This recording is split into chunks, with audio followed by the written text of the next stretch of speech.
বড় পর্দা মাতিয়ে প্রথমবার ছোট পর্দায় কাজ শুরু করতে চলেছেন কৌশানী মুখোপাধ্যায়। কোন কাজের জন্য প্রথমবার ছোট পর্দায় দেখা যেতে চলেছে তাকে চলুন তা জানা যাক।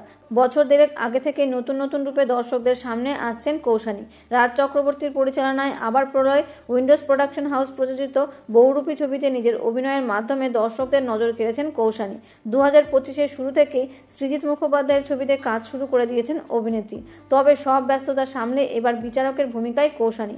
শুভশ্রী গঙ্গোপাধ্যায় এবং অঙ্কুশ হাজরার সঙ্গে জি বাংলার জনপ্রিয় রিয়েলিটি শো ডান্স বাংলা ডান্সে প্রথমবার দেখা যেতে চলেছে কৌশানী মুখোপাধ্যায়কে। প্রথমবার কৌশানীকে দেখা যাবে এই নাচের রিয়েলিটি শোতে। তবে ডান্স বাংলা ডান্সে এবার থাকতে চলেছে আরও বড় চমক। প্রথম দিকে দেবের নাম শোনা গেলেও পরে জানা যায় যে এই সিজনে থাকছেন না দেব। তবে এই রিয়েলিটি শো এর সুবাদে অঙ্কুশ এবং কৌশানী জুটিকে বহুদিন পর দেখতে পারেন দর্শকেরা। শোতে বিচারকের আসনে টলিপাড়ার আর কোন কোন তারকাদের দেখা যাবে সেটা এখনো জানা যায়নি। সম্প্রতি জি বাংলার সোনা সংসার অ্যাওয়ার্ড অনুষ্ঠানে সঞ্চালনার দায়িত্বে ছিলেন শুভশ্রী গঙ্গোপাধ্যায়।